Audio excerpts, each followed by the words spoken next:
শিক্ষার্থী, আজকের এই ভিডিওতে আমরা বাতাসের বাধা সংক্রান্ত একটা অঙ্ক করব। অর্থাৎ তোমরা সবাই জানো যে গ্যালিলিওর সূত্র পড়ার সময় আমরা সবসময় বলি বিনা বাধায় বিনা বাধায় বিনা বাধায়।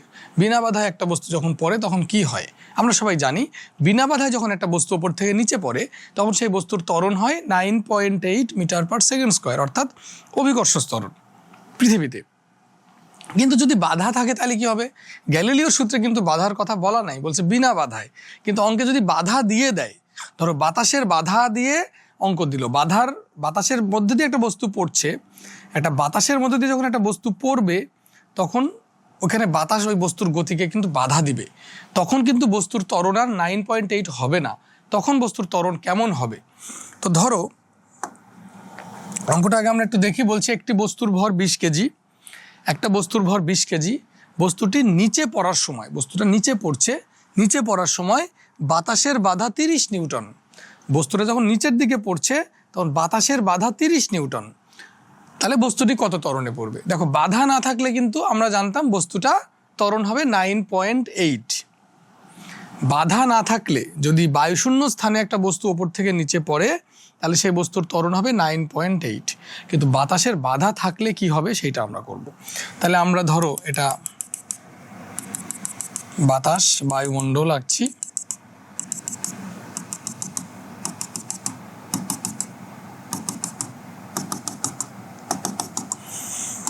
এই বাতাসের মধ্য দিয়ে ধরো একটা বস্তু,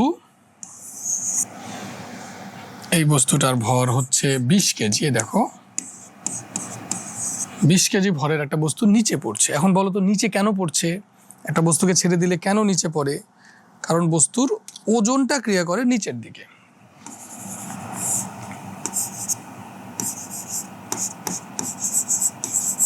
বস্তুর ওজন ক্রিয়া করে নিচের দিকে। ওকে, এখন বলো বস্তুটার ওজন ক্রিয়া করছে নিচে, বস্তুটা পড়ছেও নিচে, বস্তুটা নিচের দিকে গতিশীল। তাহলে বাতাসের বাধা কোন দিক থাকবে? ধরো একটা বস্তু যদি ওপর থেকে নিচে পড়ে তাহলে বাতাসের বাধা কোন দিক থাকবে? বাধা মানে কিন্তু ওইটা একটা অপোজিট ফোর্স।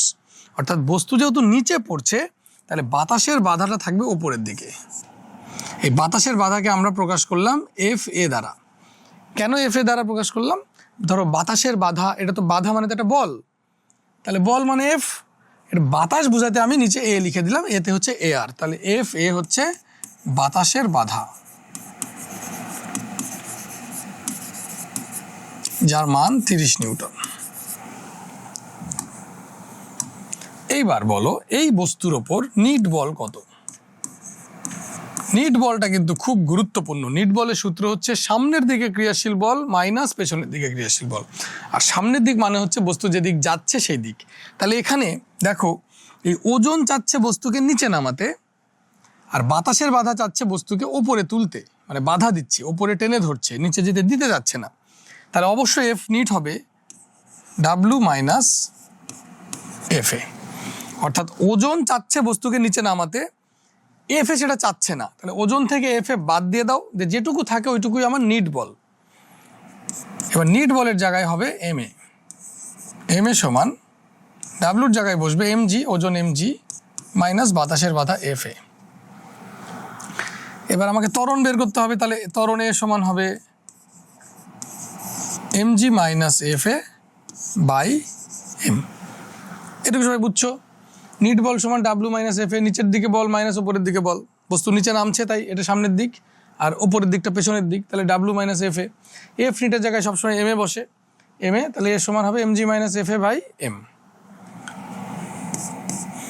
এবার m এর মান কয় কেজি ছিল? 20 কেজি। তাহলে 20 ইন্টু 9.8 মাইনাস বাতাসের বাধা হচ্ছে 30 ভাগ 20। এখানে হিসাব করে যা হবে এত মিটার পার সেকেন্ড স্কোয়ার হবে ত্বরণ। এবার মজার ব্যাপার দেখো, দেখো এইটা আমাদের সূত্র না, এই সূত্রটাকে এখানে লিখি।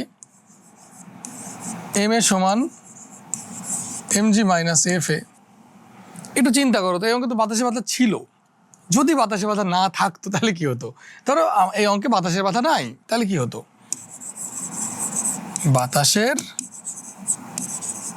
বাধা না থাকলে এই যে বাতাসের বাধাকে যেটা ধরছে এটার মান 0 হতো। বাতাসে বাধা নাই তো, বায়ু শূন্য স্থানে পড়ছে। তাহলে তখন এই সূত্রটা কেমন হতো? এই সূত্রটা হতো এম এ সমান mg। এম এ সমান যখন mg হতো, এম কেটে দিলে এ সমান কত হতো? খেয়াল করে দেখো, তখন কিন্তু ত্বরণ হতো জি এর সমান, অর্থাৎ 9.8। তো বাতাসে বাধা না থাকলে একটা পরন্ত বস্তুর ত্বরণ হবে 9.8, আর যদি বাতাসে বাধা থাকে তাহলে এইভাবে করতে হবে।